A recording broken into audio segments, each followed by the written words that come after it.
Oh, look at that hair. Eh. What is this hair doing right now?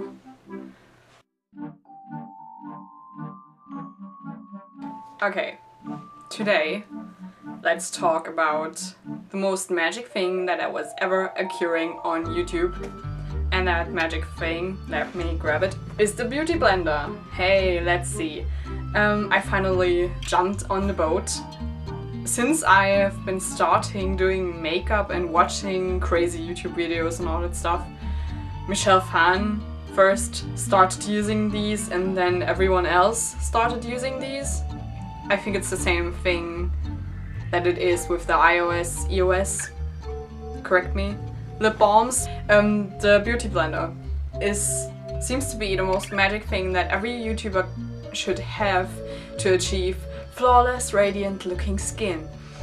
And everyone dumps their brushes over this.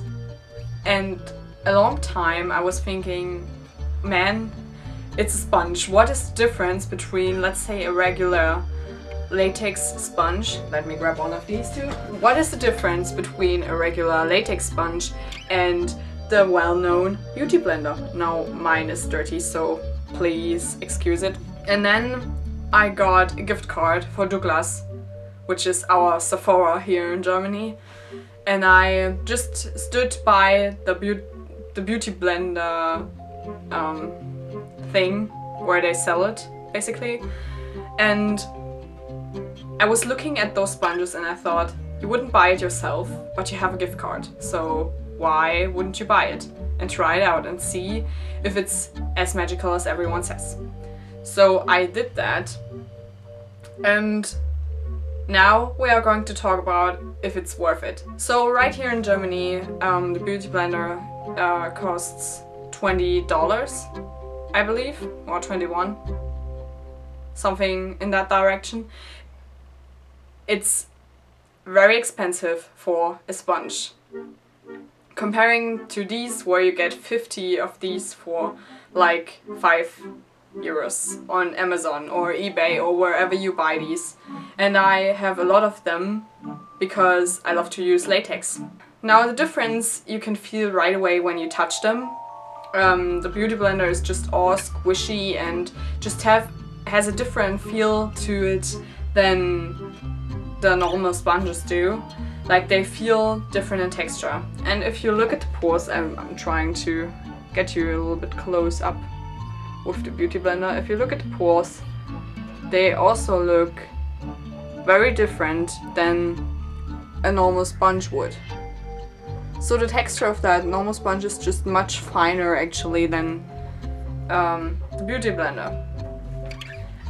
Also, the latex sponges are a little bit more dense than the Beauty Blender, which kind of seems to explain to me why it gets even more squishy once you wet it with water, and it also gets a little bit bigger when you wet it, and it's actually, you're supposed to use it wet, so that's what you are gonna do basically. The thing with the Beauty Blender was, when I first used it, so you're supposed to stipple your foundation all over your face and then wet your sponge and then work it in, I was kind of not surprised. I mean, I had really high expectation, let's face this, because it's a sponge that would cost me €20. However, let me take a sip from my coffee. This one right here was not quite hitting my expectations really the first time I used it. For explanation, I might say that I used the Max Factor Whipped Cream foundation the first time with this, and that's the one I've been using the past weeks over and over, and I love it, I really do. It's a great foundation for a drugstore price, and there's also a lot in here, so you are really getting a lot of product in that tube, and you really don't need a lot. So I was thinking that everyone on YouTube, that either I do it wrong or everyone on YouTube has been paid to tell you something good about this sponge.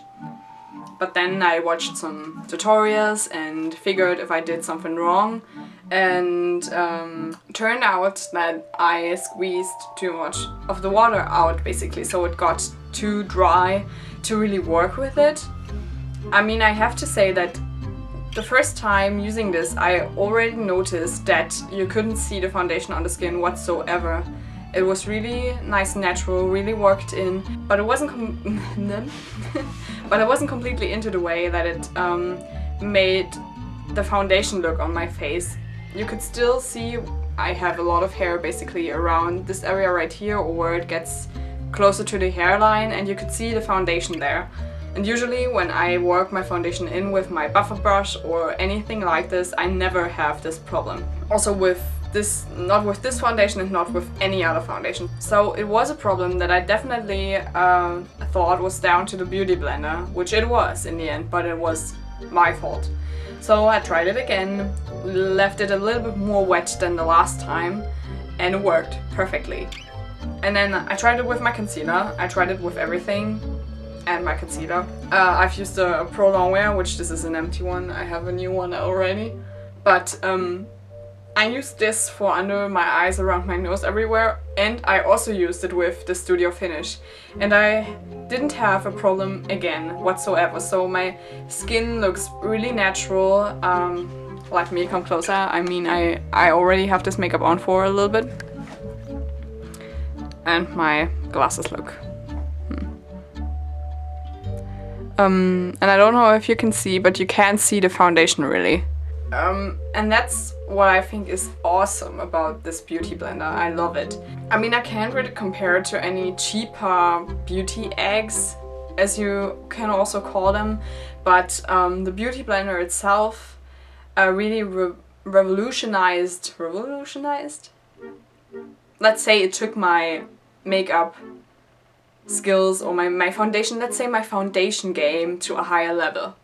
And that's what I never thought is going to happen, because I was always liking the way my foundation looked, also with my brushes and also with my fingers. I actually never had a bad foundation experience yet.